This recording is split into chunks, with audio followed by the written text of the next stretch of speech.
कि साहब को जन आंदोलन निर्माण निधि माननीय लालू प्रसाद मौर्य जी आप जल्दी आए। जो भी साथी देना चाहते हैं साहब को, क्योंकि उसके बाद हम लोग साहब को सुनेंगे, तो जो भी साथी साहब को जन आंदोलन निर्माण निधि व्यक्तिगत तौर पर इस आंदोलन को चलाने के लिए देना चाहते हैं वो जल्दी जल्दी आए। जो भी साथी है वो जल्दी जल्दी यहाँ पर जो भी हमारे साथी साहब को जन आंदोलन निर्माण निधि व्यक्तिगत तौर पर भेंट करना चाहते हैं, मैं उनको निवेदन करता हूँ कि आप लोग राजकुमार भैया अगर आना चाहते जल्दी आ जाइए। जो भी साथी आना चाहते हैं मैं उनको निवेदन करता हूँ कि आप लोग इस आंदोलन को चलाने के लिए साहब को व्यक्तिगत तौर पर जन आंदोलन निर्माण निधि जो 1000, 2000, 5000, 10,000, 100, 200, 500 जो लेना चाहते हैं वो साहब को जन आंदोलन निर्माण निधि भेंट करें। आप लोग जल्दी जल्दी जन आंदोलन निर्माण निधि साहब को भेंट कर ले। उसके बाद हम लोग माननीय चाँद मोहम्मद सर जो राष्ट्रीय कार्यकारी अध्यक्ष है राष्ट्रीय मुस्लिम मोर्चा नई दिल्ली है, मैं माननीय चाँद मोहम्मद सर को ही निवेदन करूंगा कि आज के इस कार्यक्रम में आप अपनी बात रखेंगे। तो जो भी साथी आना चाहते हैं वो साथी आदरणीय आनंद इस्लाम साहब को व्यक्तिगत जन आंदोलन निर्माण निधि भेंट करने के लिए वो जल्दी जल्दी आ जाए। जो भी साथी 100, 50, 200, 500, 1000, 2000, 5000 जो सहयोग करना चाहते हैं साहब को, जो भी हमारी महिलाएं माता बहनाएं भी सहयोग करना चाहती है वो जल्द से जल्द साहब के पास ये जन आंदोलन निर्माण निधि भेंट करने के लिए आ जाए। जो साथी करना चाहते हैं वो आए, मैं उनको निवेदन करता हूँ। और सभी साथियों को मैं निवेदन करता हूँ जो लोग उधर खड़े हैं आप लोग कुर्सियों पर, ये कुर्सियां जो टेंट के अंदर लगी हुई है उन कुर्सियों पर आप अपना स्थान ग्रहण करें। जो साथी आना चाहते हैं वो जल्दी आ जाए। तो साथियों जो भी साथी साहब को जन आंदोलन निर्माण निधि भेंट करना चाहते हैं, माननीय सपना रानी मैडम आप भी साहब को कुछ भेंट करना चाहते हैं तो आ जाइए। तो साथियों में महिलाओं को भी जो भी लोग करना चाहते हैं वो जल्दी जल्दी साहब के पास से जन आंदोलन निर्माण निधि भेंट करने के लिए आ जाए। तो उसके बाद हम लोग इस कार्यक्रम को शुरू करेंगे। जो साथी आना चाहते हैं वो आ जाए। आज ही साथियों हमारे नौजवान भी कुछ आना चाहते हैं आप लोग आ जाइए, जल्दी आ जाए।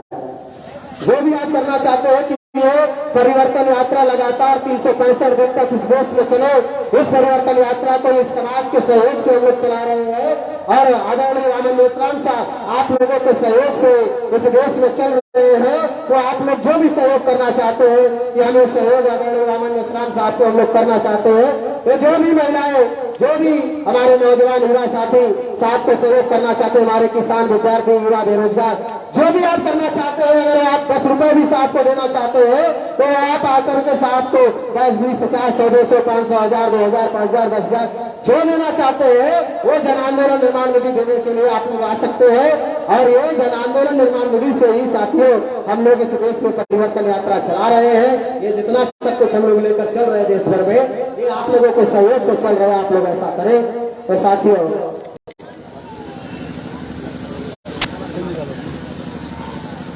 तो जो साथी करना चाहते हैं वो आ जाए। आप लोग जल्दी जल्दी आ जाइए। तो जो साथी आना चाहते हैं वो आ जाए और हम उसके बाद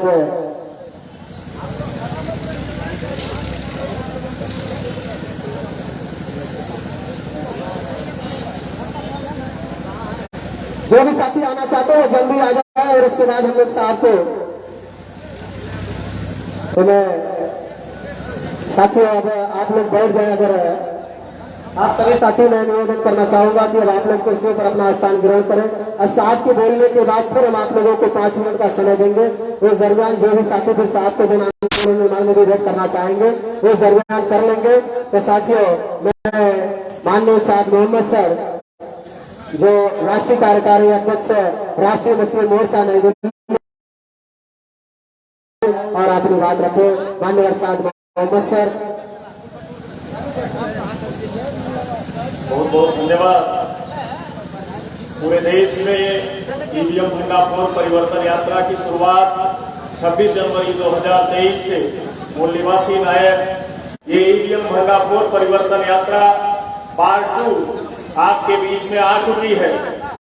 साथियों इस देश में ईवीएम के जरिए शासक जातियों के द्वारा इस देश में ओबीसी SC ST माइनॉरिटी के संवैधानिक अधिकारों को या हम कहें दस्तूर में जो हमें इस देश के मूल निवासी बहुजनों को हक और हकूक दिए उसको खत्म करने की लगातार कोशिश की जा रही है।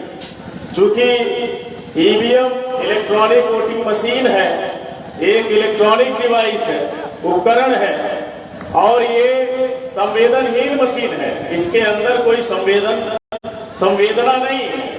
तो आज जो शासक जातियों के लोग चुन के आ रहे हैं वो संवेदनहीन मशीनों से चुनकर आ रहे हैं, इसलिए उनके अंदर आज कोई संवेदना इस देश के लोगों के लिए, इस देश के मूल्यवासी बहुजनों के लिए उनके अंदर दिखाई नहीं देती है। साथियों, ईवीएम के जरिए इस देश में बड़े पैमाने पर ओबीसी, एससी, एसटी, माइनॉरिटी के अधिकारों को ही सिर्फ नहीं खत्म किया जा रहा है, बल्कि ईवीएम से चुनी हुई आई सरकारों के जरिए इस देश में अन्याय, अत्याचार को बढ़ावा देने का काम मिला। बड़े पैमाने पर अन्याय, अत्याचार इस देश के ओबीसी, एससी, एसटी, माइनॉरिटी के लोगों पर बड़े पैमाने पे हो रहे हैं। अगर हम बात करें ईवीएम से चुनी हुई आई सरकारों की, पिछले 2 दशक से लगातार मुसलसल तौर पे ये कोशिश कर रहे हैं और उनकी कोशिशों से आज के तारीख में अगर हम बात करें अपने कौम की, तो आज ईवीएम से चुनी हुई असंवैधानिक सरकारों से, गैर लोकतांत्रिक सरकारों की वजह से इस देश में आज के तारीख में कभी मुसलमानों की मॉब लिंचिंग के नाम पर हत्याएं की जाती है, तो कभी गौकशी के नाम पर हत्याएं की जाती है, तो कभी लव जिहाद के नाम के नौजवान मारे जाते हैं, तो कभी हमारी तहजीब को खत्म करने के लिए 3 तलाक जैसे बिल और कानून बनाए जाते हैं, कभी नमाज, कभी हिजाब और कभी इस मुल्क में नबी के साथ जैसी गुस्ताखी। इस देश में ईवीएम से चुनी हुई सरकारों के आने की वजह से इस देश में हम ऐसा कह सकते हैं इंसाफ का निजाम कायम होने के बजाय जालिमों का निजाम कायम हो गया है। लेकिन मैं ये कहना चाहूंगा कि हमारे बीच में जब तक मूल निवासी नायक मान्यवर वावन मेश्राम साहब हैं, तो मैं कहा करता हूँ you can fool some people for some time, you can not fool all the people for all the time. कुछ लोगों को कुछ समय के लिए मूर्ख बनाया जा सकता है, लेकिन जब तक हमारे बीच में मूल निवासी नायक मान्यवर वावन मेश्राम साहब हैं, तब तक इस देश के मूल निवासी बहुजनों को हमेशा के लिए मूर्ख और गुमराह और गुलाम नहीं बनाया जा सकता है। साथियों, इस व्यवस्था परिवर्तन की लड़ाई में और इस मुकद्दस इबादत के महीने में, माह रमजान के महीने में, हम हमारे कौम के लोगों को कसम खानी होगी कि भारत में हमें जालिमों के साथ इत्तेहाद कायम नहीं करना है, ना ही जालिमों का साथ देना है, मजलूमों का साथ देना है, मजलूमों के साथ इत्तेहाद कायम करना है और इस देश से जुल्म के निजाम को खत्म करके इंसाफ का निजाम कायम करना है। इस बुनियाद पर हमारे लोगों को कोशिश करने की जरूरत है। आज की तारीख में पूरे भारत में ओबीसी, एससी, एसटी, माइनॉरिटी के मुद्दों पर अगर कोई जमीनी सतह पे अगर लड़ाई लड़ रहा है, जद्दोजहद कर रहा है, तो मूल निवासी नायक मान्यवर वावन मेश्राम साहब है। 29 जनवरी 2020 को जब इस देश में नरेंद्र मोदी, अमित शाह, ईवीएम से चुनी हुई आई सरकार जब एनआरसी और सीए का मामला खड़ा किया, सिटीजनशिप अमेंडमेंट एक्ट का मामला खड़ा किया, पूरे देश में कोई संगठन, कोई राजनीतिक संगठन, सामाजिक संगठन का रहनुमा सामने नहीं आया। वो सामने आने वाली शख्सियत मूल निवासी नायक मान्यवर वावन मेश्राम साहब ही इकलौती शख्सियत थी और 29 जनवरी 2020 को सीए और एनआरसी के खिलाफ भारत बंद करने का काम किया और ऐलान किया। नरेंद्र मोदी और अमित शाह को अगर एक बात की अगर ये जायज औलाद है, हम मेश्राम साहब ने कहा कि हम चाहते हैं इस देश से 100% 100% घुसपैठिए बाहर जाने चाहिए, लेकिन बशर्ते एनआरसी हो, 100% एनआरसी हो, कागज के आधार पे नहीं, डीएनए के आधार पे एनआरसी हो। अभी पता चल जाएगा भारत में कौन देशी है कौन विदेशी है। इस बुनियाद पे जब 29 जनवरी 2020 को माननीय वावन मेश्राम साहब ने भारत बंद किया, उसके बाद इस मुल्क में अलग अलग हिस्सों में मॉब लिंचिंग की घटनाएं घटी। उन मॉब लिंचिंग की घटनाओं को लेकर पूरे भारत में राष्ट्रव्यापी आंदोलन करने का काम किया और अभी आज की तारीख में जुनैद और नासिर को हरियाणा में, जो राजस्थान के भरतपुर जिले के रहने वाले हैं, उन्हें हरियाणा में यही मनुवादी जो ईवीएम से चुनी हुई लोग सरकारें सत्ता में आई है और उनके संरक्षण में बल रहे बजरंग दल के गुंडों ने जब उन्हें जिंदा जलाया हरियाणा में, तो पूरे भारत में कोई भी संगठन प्रोटेस्ट करने के लिए, आंदोलन करने के लिए, जुनैद और नासिर के इंसाफ के लिए सड़कों पर नहीं आया। वो संगठन माननीय मेश्राम साहब के नेतृत्व में जो भारत मुक्ति मोर्चा और बहुजन क्रांति मोर्चा है, वो संगठन आया। इसलिए मैं अपील करना चाहूंगा पूरे देश से, अपने कौम के लोगों को इस जुल्म को खत्म करने की लड़ाई में, इंसाफ की इस लड़ाई में और मजलूमों के बीच में इत्तेहाद की इस लड़ाई में आप मूल्यवासी नायक मान्यवर मेश्राम साहब का तन मन धन से साथ सहयोग करें। मैं एक 4 लाइनें आपके बीच में समर्पित करते हुए अपनी बातें खत्म करूंगा कि शेरनी की नस्लें कभी सियार पैदा नहीं करती, शेरनी की नस्लें कभी सियार पैदा नहीं करती, हम मूल निवासियों की माएं कभी गद्दार पैदा नहीं करती। भेड़ियों की ताकत से, ये जो आरएसएस और बीजेपी के लोग हैं, भेड़ियों की ताकत से चीते मरा नहीं करते। बुद्ध और मोहम्मद और भीम के दीवाने किसी से डरा नहीं करते, किसी से डरा नहीं करते। धन्यवाद।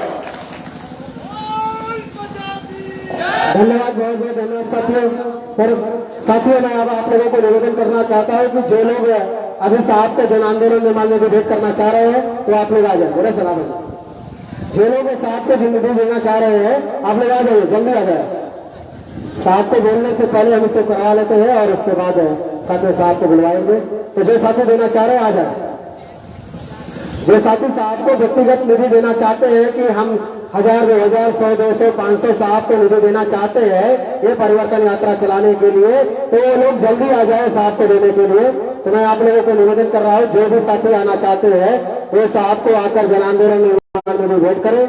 जो आना चाहते महिलाएं आप लोग साथियों, इस परिवर्तन यात्रा को चलाने के लिए हम लोग समाज से ही सब कुछ लेकर चल रहे हैं।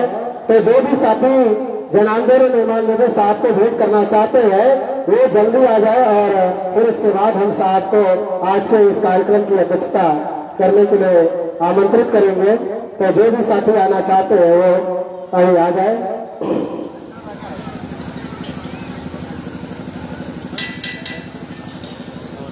जो साथी आना चाहते हैं वो आ जाए साहब को निधि भेंट करने के लिए। जो लोग भी आना चाहते हैं वो आ जाए जल्द से जल्द। उसके बाद हम लोग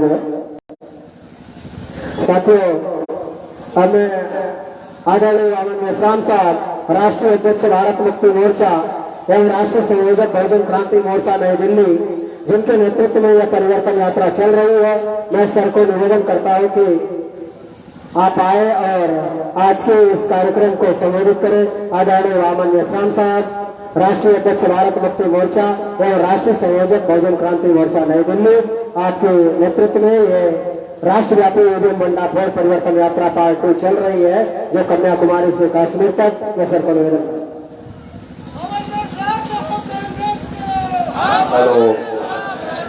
हेलो साथियों, आज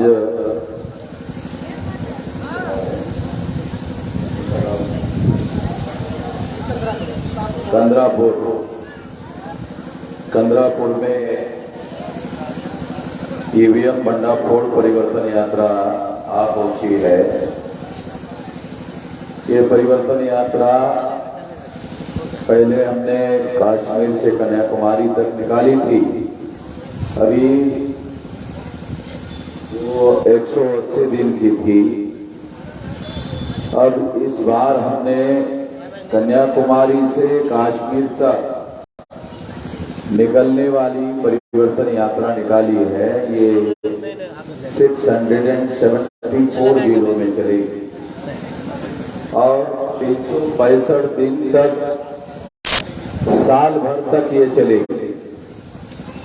तो इसलिए ये एक बहुत बड़ा विशाल महाजागरण का अभियान है। दूसरी बात कि हमारे देश में 6500 तहसीलें हैं। तो हमारे संगठन की दूसरी श्रेणी की जो राष्ट्रीय स्तर के पदाधिकारी है उनके द्वारा 6000 तहसीलों में एक परिवर्तन यात्रा चलाई जाएगी। इसके पीछे मकसद ये है कि 2030 तक, अभी 23 चल रहा है, 30 तक 6 लाख गांवों का संगठन खड़ा करना हमारा मकसद है। 6 लाख गांवों का संगठन खड़ा करने के पीछे मकसद ये है कि जब तक हम राष्ट्रव्यापी आंदोलन खड़ा नहीं करते हैं तब तक हमारी किसी भी मौलिक समस्या का समाधान होने वाला नहीं। साथियों, 26 जनवरी 1950 को देश में संविधान लागू हुआ और इस देश में रहने वाले प्रत्येक व्यक्ति को जिसकी उम्र 21 साल की थी, चाहे उसके पास घर हो या ना हो, चाहे उसके पास जमीन हो या ना हो, चाहे उसके पास संपत्ति हो या ना हो, चाहे उसके पास एजुकेशन हो या ना हो, उसको वोट का अधिकार बहाल किया गया है। ये जो वोट का अधिकार बहाल किया गया था, ये वोट का अधिकार 8 अक्टूबर 2013 को सुप्रीम कोर्ट ने ये निर्णय दिया कि इस देश में जो 2004-2009 को ईवीएम मशीन लगाई है, ये सबसे पहले हमारे देश में 2004 को और 2009 को ईवीएम मशीन लगाई है सारे देश भर में। पहली बार सारे देश भर में, सारे देश के चुनाव में ईवीएम मशीन लगाई गई। और जब 2004-2009 में ईवीएम मशीन लगाई गई तो इसके विरोध में बहुत सारे सबूत डॉक्टर सुब्रमण्यम स्वामी और जीवीएल नरसिंह राव के द्वारा सुप्रीम कोर्ट को दिए गए कि ईवीएम में घोटाला होता है। उसके सबूत डॉक्टर सुब्रमण्यम स्वामी ने, जीवीएल नरसिंह राव ने सुप्रीम कोर्ट को दिए। तो ये जो सुप्रीम कोर्ट को दिए गए सबूत है, सुप्रीम कोर्ट ने इस बात की छानबीन की और छानबीन करने के बाद सुप्रीम कोर्ट ने छानबीन करने के बाद ये निर्णय दिया कि ईवीएम मशीन के द्वारा चुनाव फ्री, फेयर एंड ट्रांसपेरेंट नहीं हो सकता। ये सुप्रीम कोर्ट ने दिया हुआ निर्णय है, ये मैं अपनी बात नहीं कह रहा हूं, ये सुप्रीम कोर्ट के द्वारा लिया हुआ निर्णय है। ये सुप्रीम कोर्ट के जजमेंट की कॉपी है। मैं ये कॉपी इसलिए साथ में लेकर चल रहा हूं कि लोगों के मन में कोई दुविधा, आशंका ना हो, ये आशंका ना हो कि हम ये बात कह रहे हैं। हम नहीं कह रहे, सुप्रीम कोर्ट ने कहा है, सुप्रीम कोर्ट ने जजमेंट दिया, सुप्रीम कोर्ट ने निर्णय दिया। हमारे कितने लोगों को पता है कि सुप्रीम कोर्ट का दिया हुआ फैसला संविधान के अनुसार उसे कानून का दर्जा हासिल होता है। यानी जो सुप्रीम कोर्ट ने निर्णय दिया 8 अक्टूबर को, उसे भारत में कानून का दर्जा हासिल है। तो जो बात मैं कह रहा हूं वो कानून और संविधान की बात कह रहा हूं। सुप्रीम कोर्ट ने जो कही हुई बात है वो कानून और संविधान की बात है। सुप्रीम कोर्ट ने कहा कि ईवीएम मशीन के द्वारा free, fair and transparent, free यानी भ्रष्टाचार मुक्त, फेयर यानी निष्पक्ष और ट्रांसपेरेंट यानी पारदर्शी चुनाव नहीं हो सकता। ये निर्णय सुप्रीम कोर्ट का दिया हुआ निर्णय है। जब सुप्रीम कोर्ट ने निर्णय दिया तो इसकी विशेषता क्या है?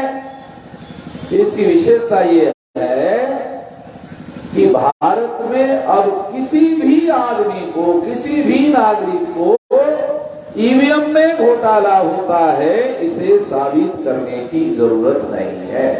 सुप्रीम कोर्ट ने साबित कर दिया, सुप्रीम कोर्ट ने निर्णय ले लिया।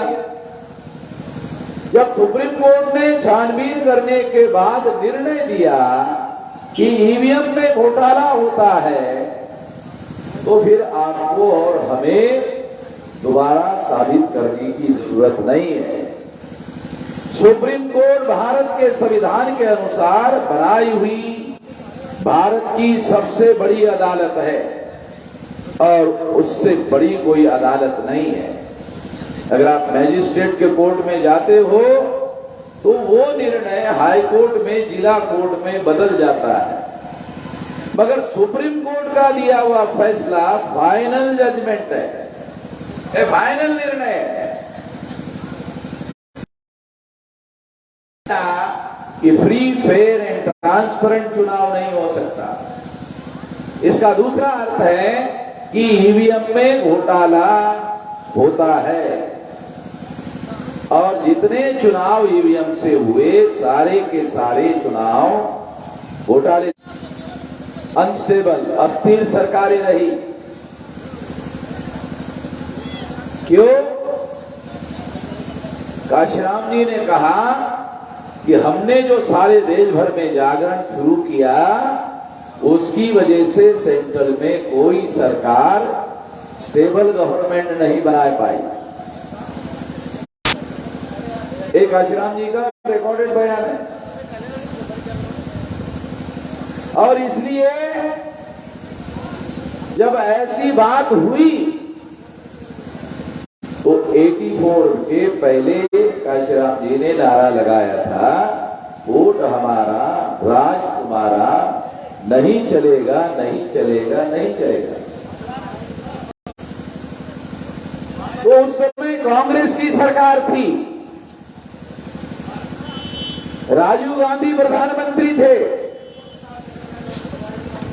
और उस समय यह निर्णय लिया गया।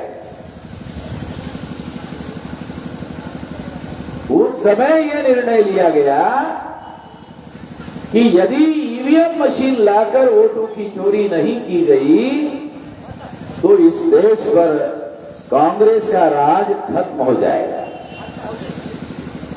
तो कांग्रेस ने अपना राज बरकरार रखने के लिए वोटों की चोरी करने वाली ईवीएम मशीन लाई। ये फैसला 84 में लिया। 84 में लेने के बाद 2004 में सबसे पहले सारे देश भर में लागू किया गया।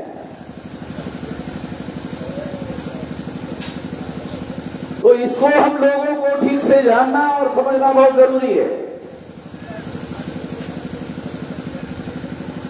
इसके अलावा 2004 में जब ईवीएम के द्वारा घोटाला करके कांग्रेस ने सरकार बनाई तो कांग्रेस को बहुमत मिल गया। बहुमत मिल नहीं रहा था, सेंट्रल में कोई सरकार बहुमत वाली आ नहीं रही थी, सारी अनस्टेबल सरकारें हो रही थी, अस्थिर सरकारें हो रही थी।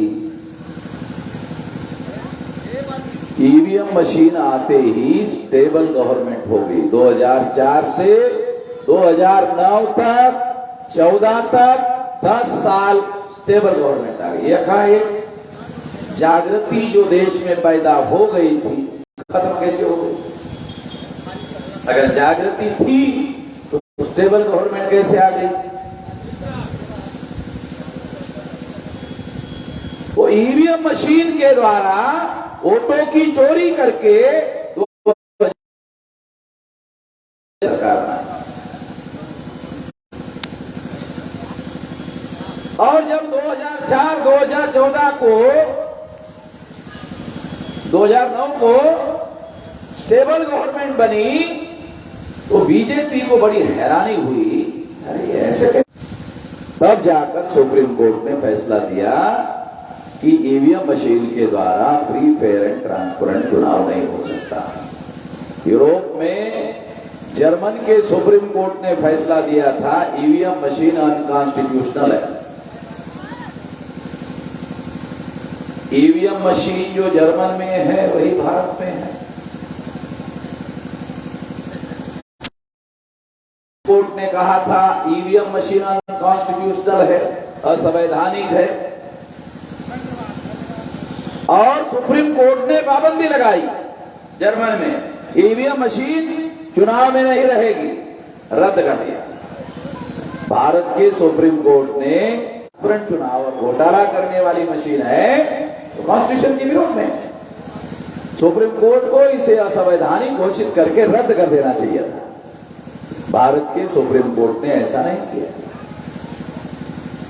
इसे हैरान करने वाली बात।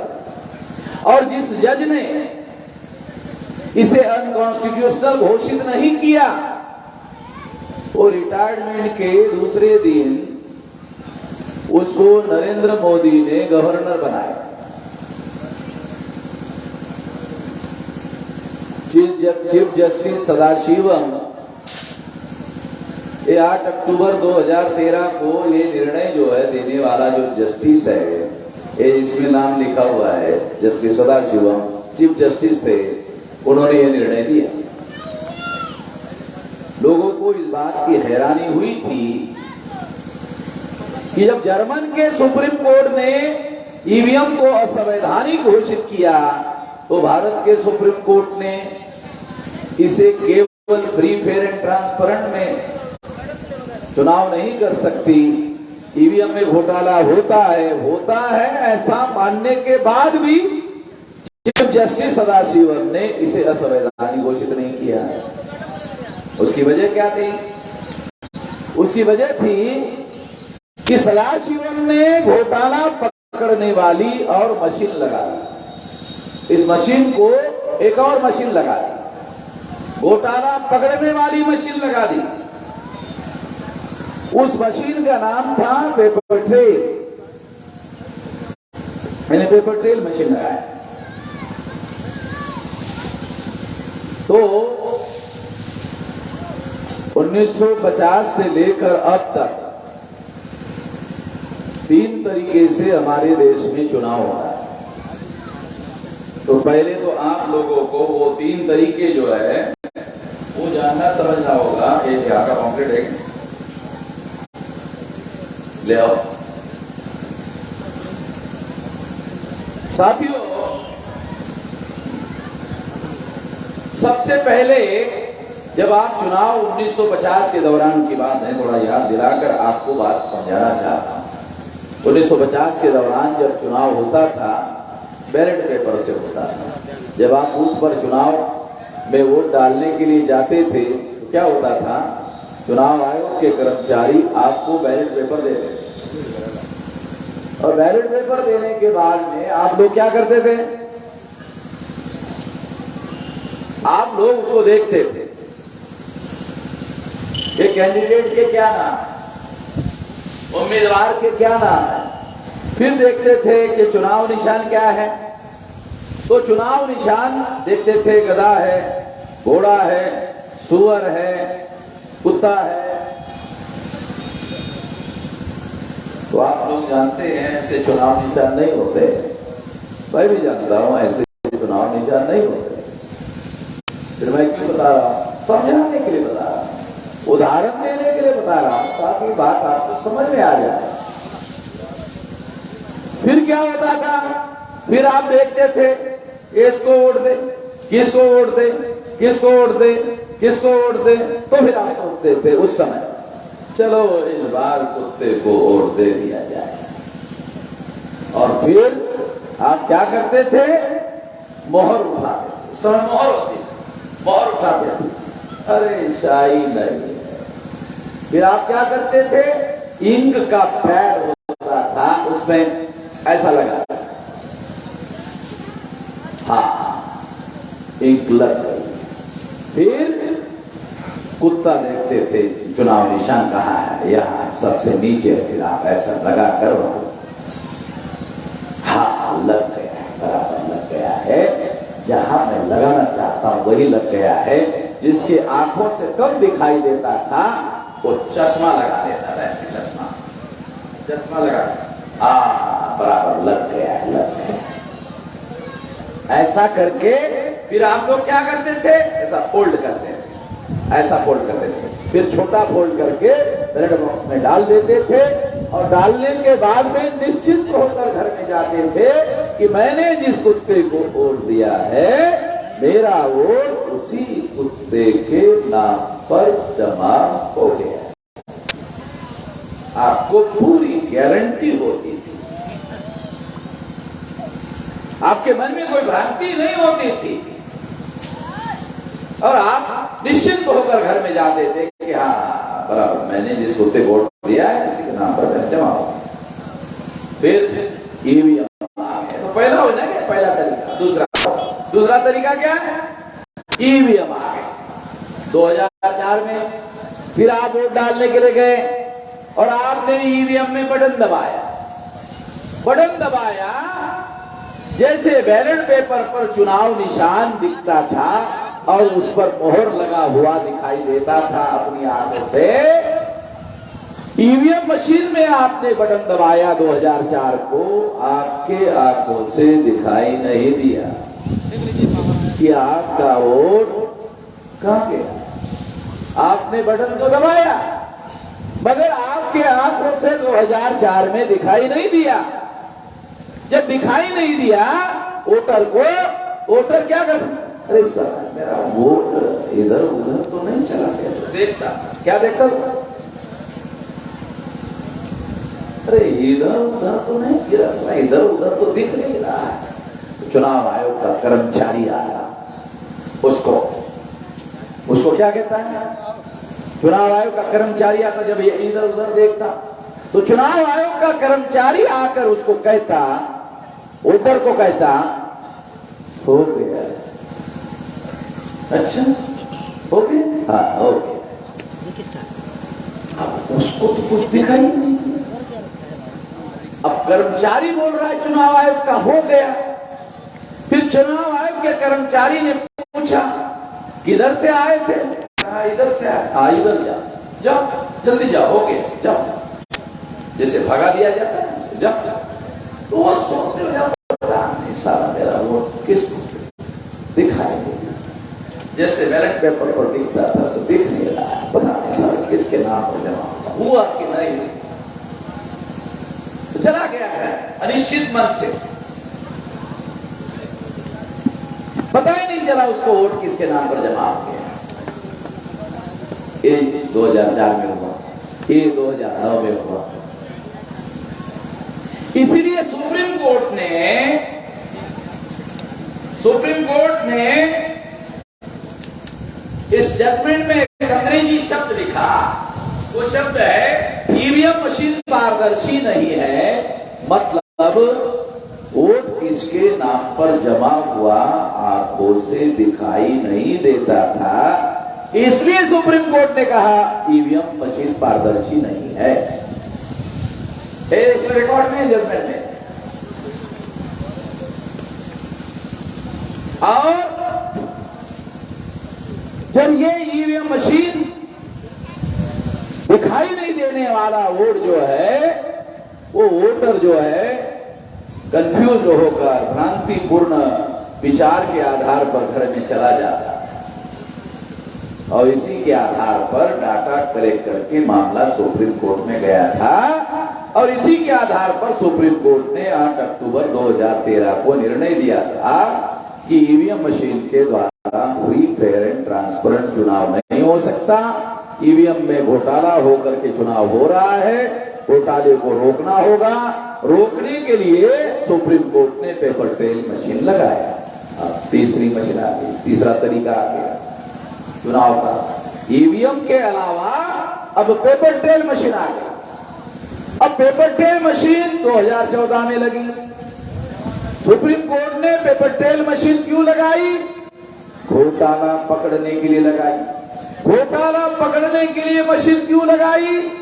क्योंकि ईवीएम में घोटाला करने वाले लोगों को पहले से मालूम होना चाहिए कि यदि हम ईवीएम में घोटाला करते हैं तो पेपर ट्रेल में पकड़ा जाए। ईवीएम में अगर घोटाला करते हैं पेपर ट्रेल में पकड़ा जाएगा। चोर को पहले ही मालूम होना चाहिए कि ईवीएम में घोटाला करते हैं तो पेपर ट्रेल में पकड़ा जाएगा। ये पहले से अगर चोर को मालूम होता है तो चोर क्या करेगा? अरे जब पकड़ा ही जाएगा तो साला करने का क्या मतलब? जब ईवीएम का घोटाला पेपर ट्रेल में पकड़ा जाएगा तो मेरी घोटाला करने का क्या मतलब है? घोटाला करने से तो कोई फायदा नहीं होगा, बल्कि खतरा है। हम घोटाला करेंगे, घोटाला पेपर ट्रेल पकड़ेगा साला जेल हो जाएगी। सुप्रीम कोर्ट ने घोटाला पकड़ने वाली मशीन लगाया पेपर ट्रेल।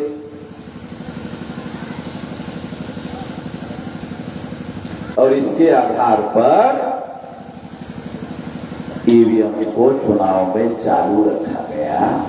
जर्मन के सुप्रीम कोर्ट ने इसे अनकॉन्स्टिट्यूशनल घोषित करके रद्द कर दिया। भारत के सुप्रीम कोर्ट ने घोटाला पकड़ने वाली मशीन लगाकर ईवीएम को जारी रखा।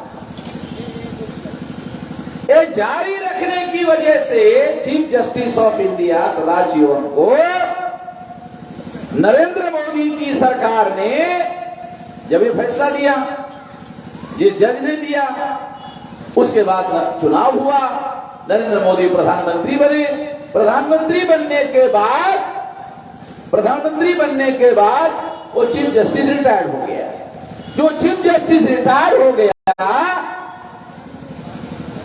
शाम को 6 बजे रिटायर्ड हो गया, सवेरे 10 बजे उसकी शपथ विधि हो गई केरला में गवर्नर की। तो साबित हो गया कि चीफ जस्टिस ने जो फैसला दिया था, जर्मन के सुप्रीम कोर्ट ने फैसला दिया, ये अनकॉन्स्टिट्यूशनल है।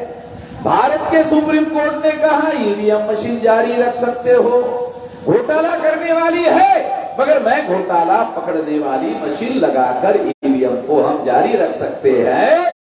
ऐसा बोल के जस्टिस सदाशिवम ने इस मशीन को जारी रखने का आदेश दिया। ये आदेश की कॉपी मेरे पास में है और इस वजह से जस्टिस सदाशिवम को, chief justice of India retired को केरला का गवर्नर बना दिया। तो बहुत गंभीर किस्म का आरोप है जो मैं लगा था। अगर जस्टिस सदाशिवम को लगता है कि वामन मेश्राम का ऐसा बोलने से डिफेमेशन होता है, तो मैं जस्टिस सदाशिवम को चुनौती देता हूं कि वो मेरे खिलाफ एफआईआर दाखिल कर ले, तो मैं देख लेता हूं। जर्मन का सुप्रीम कोर्ट जब इसे अनकॉन्स्टिट्यूशनल घोषित कर रहा है, तो आपको इस मशीन को चालू रखने की क्या जरूरत थी? आपकी असंवैधानिक घोषित करते। तो ये हंगामा, और ये देश भर में हमको हंगामा करने की जरूरत नहीं थी।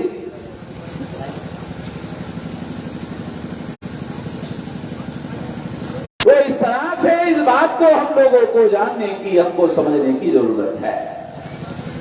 ये बहुत भयंकर मामला चल रहा है देश में। और इस तरह से साथियों, ईवीएम मशीन जारी रखी गई, मगर घोटाला पकड़ने वाली मशीन लगाकर जारी रखा गया। आदेश है सुप्रीम कोर्ट का, घोटाला पकड़ने वाली मशीन लगाकर इस मशीन को जारी रखा जा सकता है, मगर चुनाव आयोग ने 0.33% लगाया 14 को, जिसमें चोरी पकड़ी नहीं जा सकती। 14 को, 15 को, 16 को लगभग 99.67% ईवीएम मशीन नहीं लगाया। सुप्रीम कोर्ट का आदेश होने के बावजूद भी नहीं लगाया। इस वजह से 14 में घोटाला हुआ और घोटाला होके, घोटाला करके नरेंद्र मोदी प्रधानमंत्री बने। ये जो नरेंद्र मोदी है, ये घोटाला करके 2014 में प्रधानमंत्री बना हुआ है। नरेंद्र मोदी को लोग कहते हैं बहुत ताकतवर प्रधानमंत्री है। अरे चोरों का सरदार, उसको औकात है तो मेरे ऊपर एफआईआर कर ले। मेरे पास में इतने सारे सबूत हैं।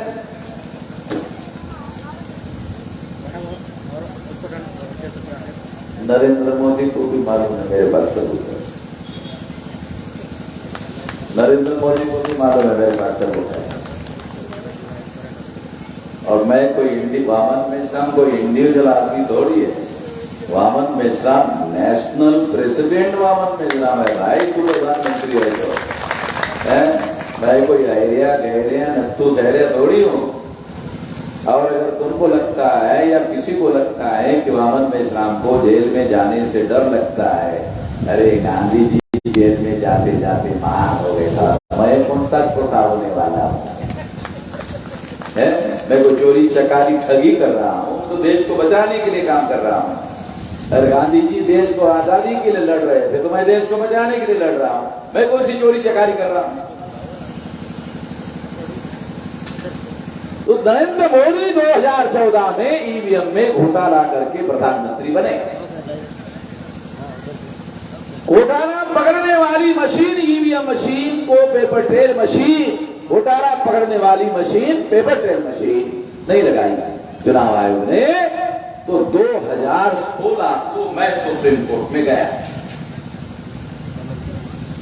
कोई काल्पनिक बातें मैं आपको नहीं बता रहा। मैं सुप्रीम कोर्ट में गया।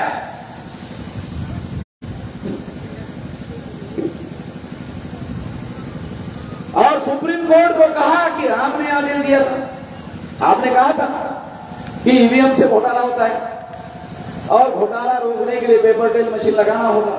पेपर ट्रेल मशीन लगेगी तो ही घोटाला रुकेगा। चुनाव आयोग ने घोटाला पकड़ने वाली मशीन नहीं लगाया।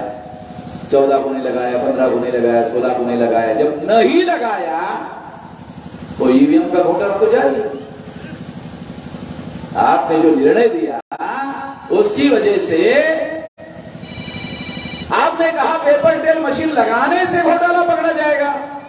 पेपर ट्रेल मशीन लगाई नहीं जा रही है तो ईवीएम का घोटाला हो रहा है और पकड़ा भी नहीं जा रहा है। एक केस लेकर मैं गया 2016 को और सुप्रीम कोर्ट ने मेरे केस में निर्णय दिया।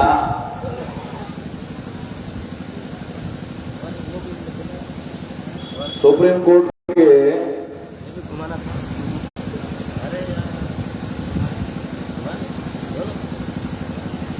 चुनाव आयोग के कमिश्नर थे, पता नहीं आप लोगों को जानकारी नहीं है, सईद नसीम अहमद जैदी। ये चीफ इलेक्शन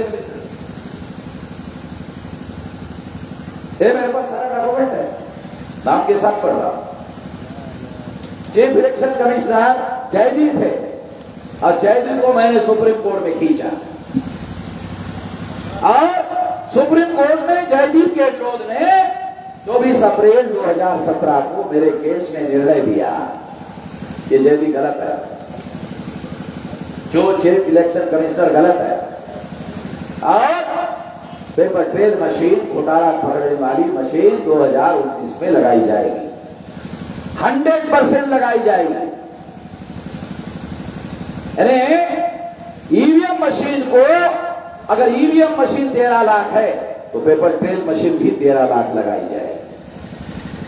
तो जो पेपर ट्रेल मशीन आज आप देख रहे हो ना, चुनाव 13 लाख मशीनें लगाई जा रही है।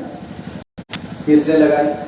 अरे मैंने लगवाई, वामन मेश्राम ने लगवाई। सुप्रीम कोर्ट के ऑर्डर के आधार पर बोल रहा हूं। मैंने लगवाई। छोटी मोटी लड़ाई थोड़ी लड़ रहे हैं। मैंने लगवाई 13 लाख मशीनें, ईवीएम मशीन को घोटाला पकड़ने वाली मशीन मैंने लगवाई। जब मैंने लगवाई, नरेंद्र मोदी प्रधानमंत्री, नरेंद्र मोदी को मालूम हो गया तो वामन मेश्राम ने थोड़ा टांग अड़ा दिया। वामन मेश्राम ने टांग अड़ा दिया। नरेंद्र मोदी ने कांग्रेस को संपर्क किया कि भाई आप हमारी मदद करो। 2004-2009 में आपने घोटाला करके सरकार बनाई तो हम चुप थे, आपके और हमारे बीच में समझौता हुआ। 2 बार आपने घोटाला किया तो 2 बार आप हमको घोटाला करके सुनवा दोगे। 2014 में तो किसी तरह से मामला आगे बढ़ गया, प्रधानमंत्री बढ़ गए, मगर 24 अप्रैल 2017 को अमन मेश्राम ने सुप्रीम कोर्ट का निर्णय लाया और टांग गड़ा दिया। ये अमन मेश्राम की जो टांग है, ये गांधी जी की तरह सिंगल हड्डी की टांग नहीं है जो पुतले में दिखाई देता है। गांधी जी की टांग तो सिंगल हड्डी वाली टांग होती है गांधी जी की। तो अमन मेश्राम की टांग सिंगल हड्डी की नहीं है, डबल हड्डी वाली टांग है। जब नरेंद्र मोदी ने देखा कि तो अमन मेश्राम की टांग है भाई, ये तो डबल हड्डी वाली टांग है, तो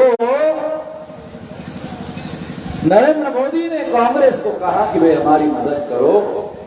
तो कांग्रेस ने नरेंद्र मोदी को पूछा देश का प्रधानमंत्री कौन? कहा कि मैं। देश में सरकार किसकी है? कहा हमारी। और सारे चीफ इलेक्शन कमिश्नर किसने बनाए? कि हमने बनाया। सारे देश की मशीनरी अधिकारियों की किसके नियंत्रण में है? क्या हमारे नियंत्रण में है। तो इतना सारा जब तुम्हारे नियंत्रण में है, हमारी सरकार होती कांग्रेस या पूछते किसी को? ऐसे ही थोड़ी हम लोगों को सारे देश के लोग कांग्रेस को 2 नंबरी बोलते हैं। अरे 2 नंबरी लोग हैं हम लोग, वैसे थोड़ी है। तुम भी करो। तो अमन मेश्राम की टांग है भाई, इतना आसान नहीं है। तो अमन मेश्राम कोई इंडिविजुअल थोड़ी है, ये तो बहुत राष्ट्रव्यापी संगठन है। 3.5 लाख लोग आरएसएस के हेडक्वार्टर में आरएसएस को घेरने के लिए लेके गया था। ये छोटा मोटा संगठन नहीं है, छोटा मोटा आंदोलन नहीं है।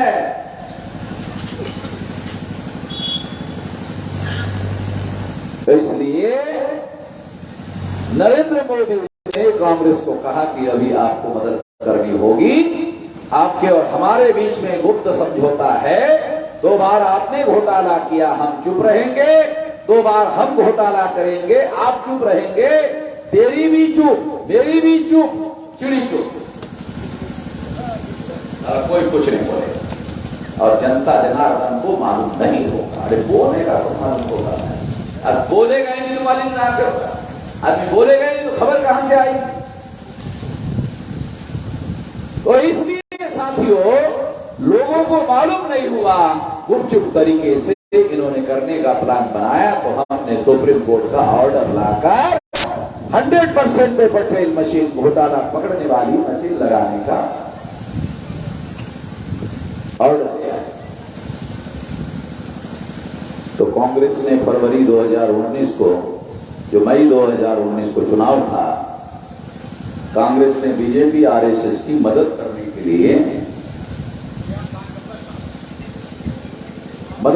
के लिए अभिषेक मनु सिंघवी के नेतृत्व में सुप्रीम कोर्ट में केस दायर किया। कुछ लोग ऐसा कहते हैं, तुम्हें साहब ये बात हमको हजम नहीं होती। ये कांग्रेस बीजेपी का विरोध करती है, बीजेपी कांग्रेस का विरोध करती है। आप बोल रहे हैं कि कांग्रेस और बीजेपी ने मिलकर ये किया। अरे सिंपल बात हमारे लोगों को समझ में नहीं आती। सिंपल बात, अरे जब कांग्रेस का घोटाला पकड़ा गया तो कांग्रेस को तो छक मार के उसकी मदद करना पड़ेगी ना। मजबूरी का नाम ना महात्मा गांधी होता है? तो इसलिए कांग्रेस उनकी मदद कर रही थी। मदद करना उनके गुप्त समझौते का हिस्सा था। और इसके तहत कांग्रेस ने अभिषेक मनु सिंघवी ने सुप्रीम कोर्ट में फरवरी 2019 को केस दायर किया। ये सारे डॉक्यूमेंट्री एविडेंस है, ये सारे डॉक्यूमेंट्री एविडेंस लेकर ही चल रहा हूं साथ में ही। फरवरी 2019 को सुप्रीम कोर्ट में अभिषेक मनु सिंघवी ने, कांग्रेस ने केस दायर किया और केस में कहा कि ईवीएम मशीन में जो पेपर का डाटा आता है, उस डाटा में 50% पेपर ट्रेल मशीन का मिलान करा दो तो घोटाला हुआ तो पकड़ा जाए। 50% करा। वामन मेश्राम कह रहे हैं 100%। 100% की गिनती करेंगे पेपर ट्रेल की गिनती करेंगे, ज्यादा समय लगेगा, तो हम समय बचाना चाहते हैं। कांग्रेस ने क्या कहा? हम समय बचाना चाहते हैं, जल्दी रिजल्ट लगाना चाहते हैं।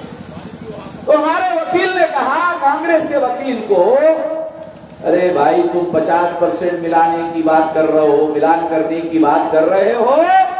अरे वामन मेश्राम का 100% का ऑर्डर है, 50 ज्यादा होते कि 100 ज्यादा होते?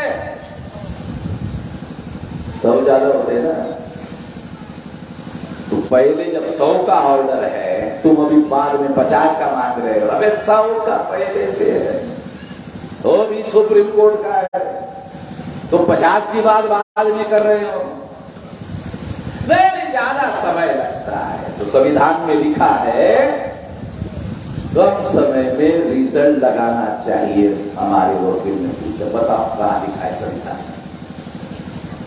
संविधान में लिखा है फ्री, फेयर एंड ट्रांसपेरेंट चुनाव संपन्न कराने के लिए संविधान में चुनाव आयोग को अधिकार बहाल किया जाता है। दिखाओ, जल्दी रिजल्ट लगाने के लिए अधिकार दिया जाता है। लिखो, दिखाओ, दिखाओ संविधान में लिखा हो, कहां लिखा? अरे जब तुम फरवरी से चुनाव चलाते हो, मार्च में चलाते हो, अप्रैल में चलाते हो, मई में चलाते हो, 4-4 महीने चुनाव चलाते हो, लेते होगा। रिकाउंटिंग में 3 दिन ज्यादा हुआ तो तुम कह रहे हो लेट होता है? अरे 4-4 महीने चुनाव चलवाते हो तो लेट नहीं होगा। 4 दिन अगर लेट हो गया तो लेट हो गया, 4 महीने चलाते हो तो लेट नहीं हुआ। 4 दिन लेट करते हो रिकाउंटिंग में तो लेट हो गया। लेट हो गया तो 4 महीने का कार्यक्रम पहले ही घोषित करते हो, तो 4 दिन पहले ही ज्यादा डाल दो, पहले तारीख को घोषित कर दो कि 4 महीने 4 दिन चलेगा, तो लोगों को पहले से पता चलेगा कि नहीं 4 महीने में नहीं होगा, 4 महीने 4 दिन चलेगा, तो लेट होने का सवाल ही नहीं आता। पहली बात तो यह है कि संविधान ने चुनाव आयोग को फ्री, फेयर एंड ट्रांसपेरेंट चुनाव संपन्न कराने का आदेश दिया, ईमानदारी से चुनाव करवाने का आदेश दिया, अधिकार दिया। जल्दबाजी करने का अधिकार नहीं दिया, जल्दी रिजल्ट बनाने का अधिकार नहीं दिया, ईमानदारी से चुनाव करवाने का अधिकार दिया। चुनाव में, लोकतंत्र में ईमानदारी जरूरी है, लोकतंत्र में लोग महत्वपूर्ण है। अगर लोगों के वोटों से एमएलए एमपी चुनकर नहीं जाएगा, ईवीएम से जाएगा, लोकतंत्र खत्म हो जाएगा, ईवीएम तंत्र आ जाएगा। लोकतंत्र का रहेगा फिर तो ईवीएम तंत्र हो जाएगा, लोक का अधिकार खत्म हो जाएगा। इसलिए जल्दबाजी से रिजल्ट लगाने का मामला ईमानदारी से नहीं हो सकता। ये सारी बातें सुप्रीम कोर्ट में कांग्रेस के लोगों के द्वारा बीजेपी का समर्थन करने के लिए गुप्त समझौते का हिस्सा था। और जब हमारे वकील ने सुप्रीम कोर्ट में काउंटर किया तो चीफ जस्टिस थे रंजन गोगोई। रंजन गोगोई ने ये बात जो है एंटरटेन क्यों की? रंजन गोगोई कर सकते थे कि ये मामला तो हमने पहले ही सेटल कर दिया है, हमने 8 अक्टूबर 2013 को सेटल कर दिया है, और उसी निर्णय को हमने रिअफर्म किया 24 अप्रैल 2017 को, उसी निर्णय को। अब दोबारा फैसला देने की जरूरत नहीं है, एक बार फैसला दिया जा चुका है। उस केस को जस्टिस गोगोई एंटरटेन करने से मना कर सकते थे कि इसका फैसला हो गया है, दोबारा फैसला नहीं किया जाएगा। चीफ जस्टिस ने ऐसा नहीं किया, रंजन गोगोई ने ऐसा नहीं किया, क्योंकि रंजन गोगोई पर एक औरत ने विनय भंग का आरोप लगाया। एक औरत ने विनय भंग का आरोप लगाया था। दूसरे नंबर का जो जस्टिस था, जस्टिस बोबड़े, शरद बोबड़े, जो आरएसएस का उसका दादा वकील विंग का संस्थापक अध्यक्ष था, उसका पोता दूसरे नंबर का जज था। उसकी अध्यक्षता में 7 जज का बेंच बैठा। उसने जस्टिस गोगोई को निर्दोष छोड़ दिया। जस्टिस पटनायक के नेतृत्व में उस औरत की जाग बिठाई। जस्टिस पटनायक ने भी उसको निर्दोष छोड़ दिया। यदि जस्टिस गोगोई निर्दोष थे तो इसका मतलब उस औरत ने झूठा आरोप लगाया। अगर उस औरत ने झूठा आरोप लगाया था तो उस औरत को दंड या सजा दिया जाना चाहिए था। उसको भी निर्दोष क्यों छोड़ दिया? जब उसको भी निर्दोष छोड़ दिया तो हमें समझ में आया कि पर्दे के पीछे ये सारा बनाव किया गया, खेल किया गया, ये सारा षड्यंत्रकारी खेल था। ये बात 8 अप्रैल को जब निर्णय आया और जस्टिस गोगोई ने निर्णय दिया कि 50% मिलान नहीं होगा, 1% मिलान होगा, ये जस्टिस गोगोई ने निर्णय दिया। उसी जस्टिस गोगोई को बीजेपी के आरएसएस के लोगों ने राज्यसभा का मेंबर बनाया। उसने अपना आत्मचरित्र लिखा और जस्टिस गोगोई ने अपने आत्मचरित्र में लिखा कि सुप्रीम कोर्ट में भी न्याय नहीं होता। अबे तू खुद ही न्याय नहीं कर रहा है, दूसरे की लिख रहा है।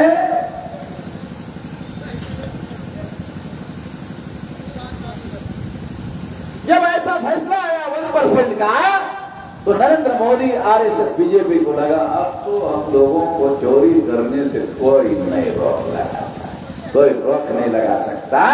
वामन मेश्राम के निर्णय को हमने 1% के निर्णय के नीचे दबा दिया है और चुनाव आयोग अब ये 1% वाली बात करेगा, वामन मेश्राम को चुप रहना है। तो उन्होंने आरएसएस ने, बीजेपी ने, नरेंद्र मोदी ने क्या किया? जब चुनाव हुआ 2019 में तो क्या किया? उनके कार्यकर्ताओं को, आरएसएस को, बीजेपी को कहा वोट देने के लिए जाओ तो ना, एक वोट नहीं देने का, वोट पूछने वाला है, कांग्रेस ने तो मान लिया है। तो क्या किया आरएसएस बीजेपी के कार्यकर्ताओं ने? क्या किया?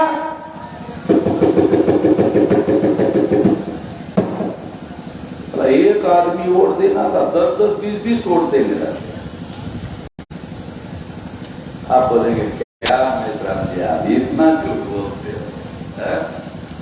आप लोगों को ऐसा लग रहा है ऐसा कैसे हो सकता है? अरे ले सब बगैर सबूत के थोड़ी ना बोलता हूं मैं।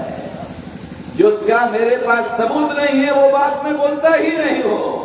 सबूत नहीं मिला सारे लंदन जाकर लाता, भारत में नहीं मिला तो लंदन में जाकर लाता हूं कि ब्राह्मण लोगों के सबूत जो है ना वो अंग्रेज लोग लेकर गए हुए उधर, मुझे मालूम है, मैं गया जाके देख के आया। तो नरेंद्र मोदी का उदाहरण है। नरेंद्र मोदी वाराणसी में चुनाव लड़ रहे थे, एग्जाम्पल के तौर पर 11 लाख लोगों ने वोट डाले। मशीन से कितना निकलना चाहिए? 11 लाख निकलना चाहिए ना। 11 लाख लोगों ने वोट डाले, मशीन से 11 लाख निकलने चाहिए थे। मशीन से कितने निकले? 12,87,000। 12,87,000 हो गया, साबित हो गया, हो गया कि नहीं? आरएसएस बीजेपी के लोगों ने अपने लोगों को कहा एक आदमी वोट देने के लिए जाओ, 10-10 बार क्षमा आया, ज्यादा वोट तो निकले। तो इस तरह से नरेंद्र मोदी 1,87,000 वोट ज्यादा लेकर के चुनाव जीत गया।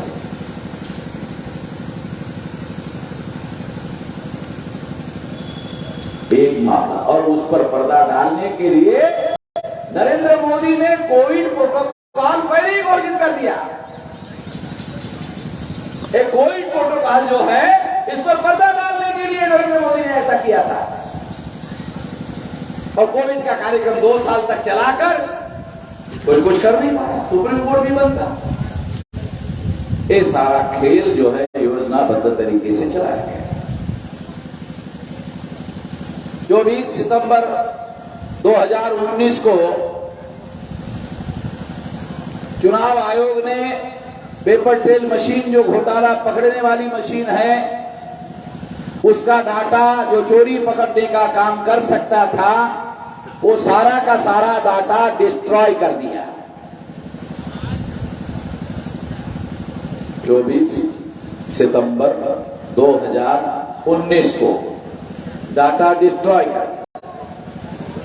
जो डाटा नरेंद्र मोदी भाजपा और चुनाव को घोटाला करने वाला चुनाव घोषित कर सकता था, वो डाटा 24 सितंबर 2019 को डिस्ट्रॉय कर दिया। चुनाव आयोग को पूछा, 96B रूल के अनुसार, इलेक्शन कंडक्ट रूल के अनुसार कितना महीना डाटा रखना पड़ता है?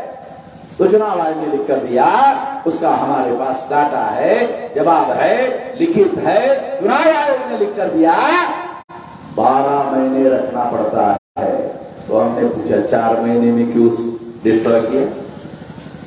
अरे 12 महीने घोटाला पकड़ने वाला डाटा रखा जा सकता है, रखना पड़ता है कानून 96B के अनुसार। तो फिर तुमने 4 महीने में डिस्ट्रॉय कैसे कर दिया? कोई जवाब नहीं दिया। इसका मतलब है चुनाव आयोग को डर लगा कि वामन मिश्राम सुप्रीम कोर्ट में ना जाए और सील लगाने का आदेश ना आए पेपर ट्रेल को, और रिकाउंटिंग ना हो जाए। अगर रिकाउंटिंग होता है तो साला चुनाव आयोग पकड़ा जाएगा, देशद्रोह का मुकदमा चलेगा, फांसी की सजा चलेगी। तो चुनाव आयोग देशद्रोह के काम में लगा हुआ है। चुनाव आयोग देशद्रोह के काम में लगा हुआ है।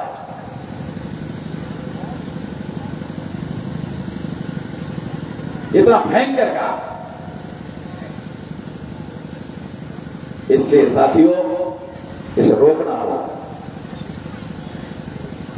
एक बात कहकर मैं अपनी बात समाप्त करना चाहूंगा। 2019 के चुनाव का और सबूत आपको देना चाहता हूं। जैसे नरेंद्र मोदी के चुनाव क्षेत्र में 1,87,000 वोट निकला जा रहा है। 543 लोकसभा की सीटें हैं, उसमें से 373 में ज्यादा वोट। 543 लोकसभा की सीटें हैं, 272 सरकार बनाने के लिए आंकड़ा चाहिए। 543 में सरकार बनाने के लिए कितना चाहिए? 272। ज्यादा वोट कितने सीटों पर निकला? 373। समझा? यानी जितने सीटों पर बहुमत हासिल किया जा सकता है, उससे 100, 150, 200 सीटों पर ज्यादा वोट निकला। इसका मतलब है नरेंद्र मोदी ने जो 303 सीटें जीती, 100% घोटाला कर गई। नरेंद्र मोदी ने 2019 में 303 लोकसभा की सीटें जीती, 100% घोटाला कर दी। ऐसा डॉक्यूमेंट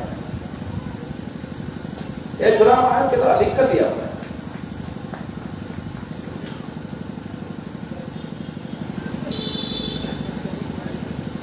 इसलिए साथियों, इसे रोकना होगा। रोकने के लिए क्या करना होगा?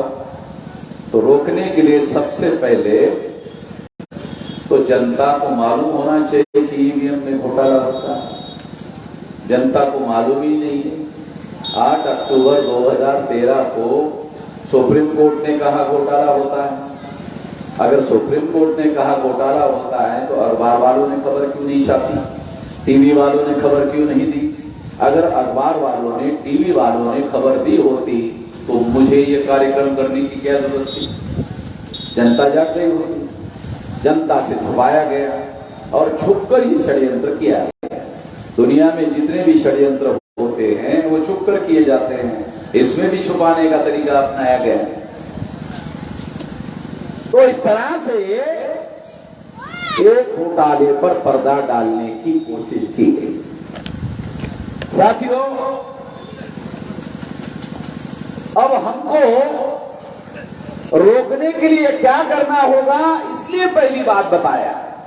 पहले तो आप लोगों को जगाना होगा कि ईवीएम में घोटाला होता है। जब मैंने पहले अभियान शुरू किया था, पहले दौर में पार्ट 1 में, बहुत सारे लोग कहते हैं अरे वामन मेश्राम पगला गया है, ईवीएम में साला कोई गड़बड़ी होता है,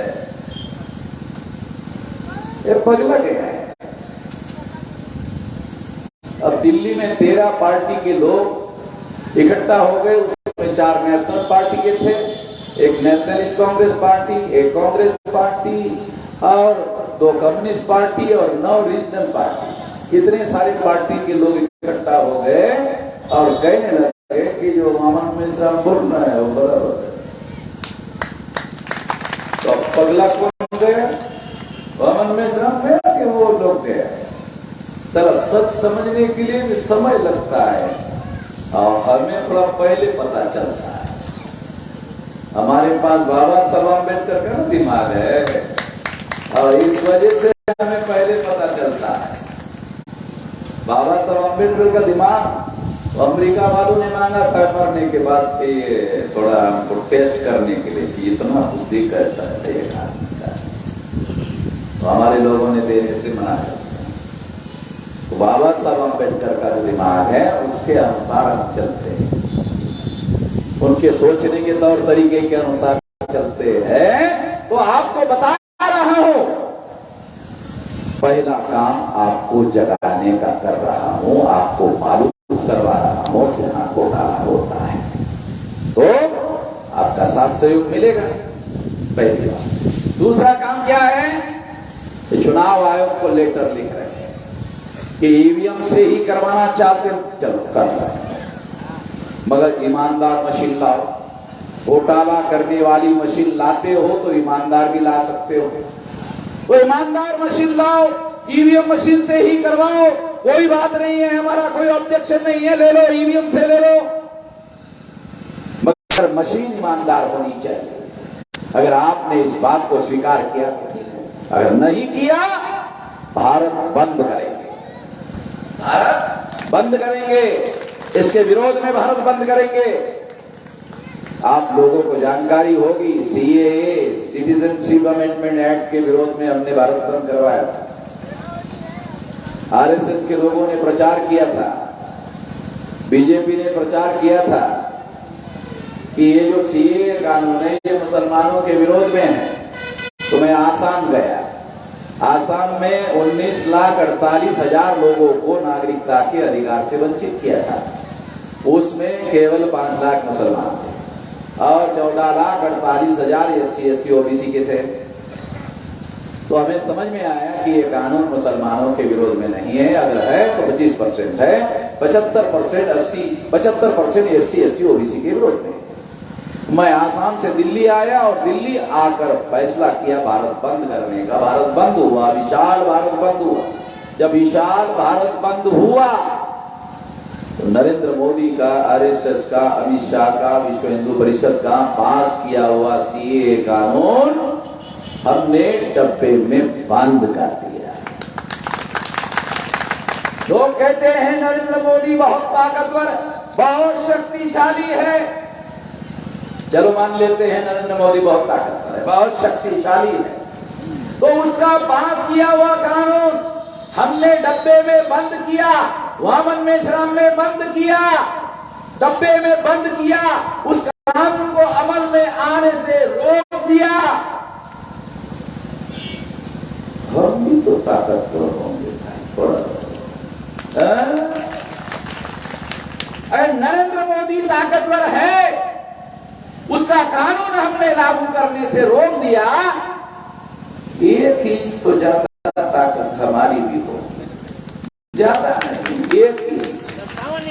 नरेंद्र मोदी की ताकत अगर ज्यादा है, शक्तिशाली है, तो उससे ज्यादा ताकत हमारे पास है और हमने उस कानून को रोक लगा दिया है।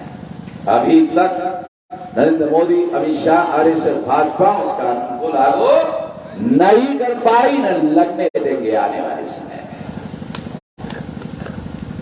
पहली बात इसके आधार पर बोल रहा हूं कि अगर चुनाव आयोग चुनाव आयोग को बता रहा, समझा रहा, अकल से काम ले।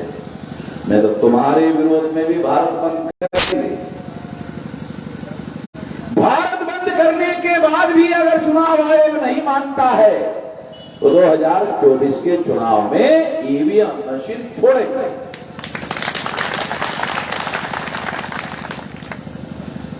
जो मशीन साली हमारी किस्मत फोड़ने में लगी हुई है, साली मशीन को रखेंगे? गधे है क्या रखने के लिए?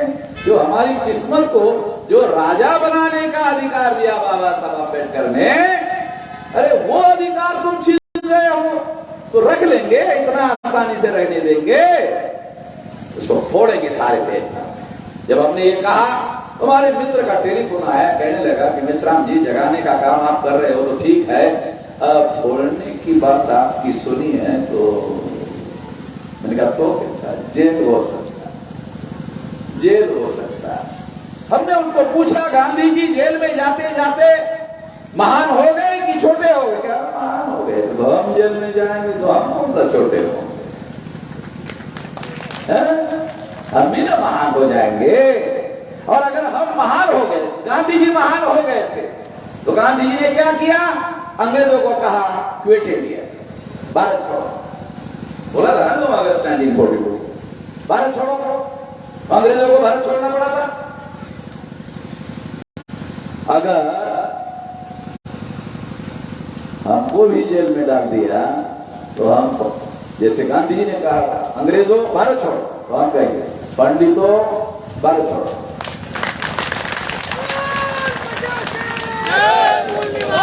देखो वो लोग हमारे चाहते हैं कि पंडित भारत छोड़ो चलाया जाए, हमारे लोग चाहते हैं। अभी मैं नहीं चला रहा हूँ, पंडित भारत छोड़ो नहीं चला रहा हूँ, चेतावनी दे रहा हूँ कि तुमने अगर ऐसा गड़बड़ी करने की कोशिश की तो हम भी पंडितों भारत छोड़ो अभियान शुरू करेंगे। इसलिए हमारे पास हमारे हथियारों के कारखाने में बहुत सारे हथियार हैं, अभी हम चुप रहने वाले नहीं है। तो आप लोग ये जो ईवीएम मशीन कानून और संविधान के दायरे में रहकर अगर चुनाव आयोग ने चुनाव करवाने का काम नहीं किया तो ईवीएम मशीन को फोड़ेंगे।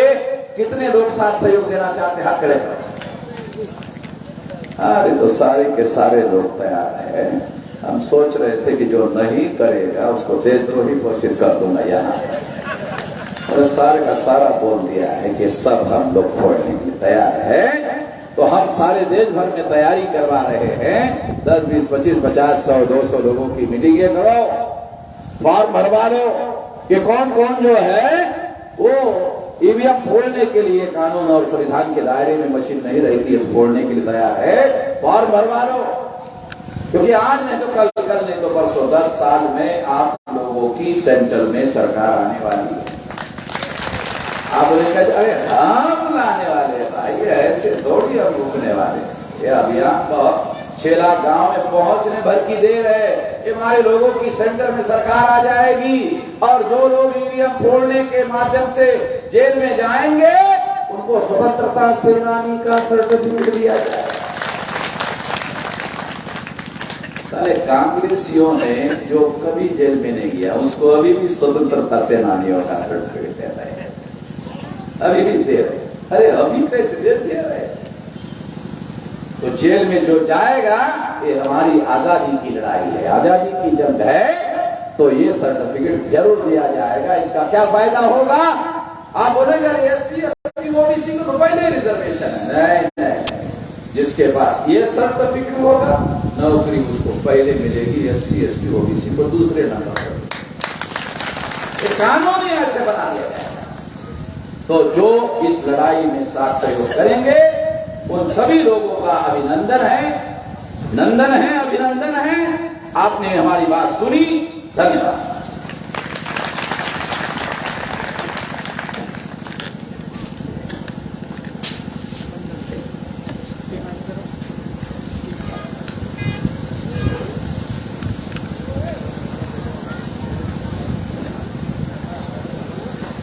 बहुत बहुत धन्यवाद।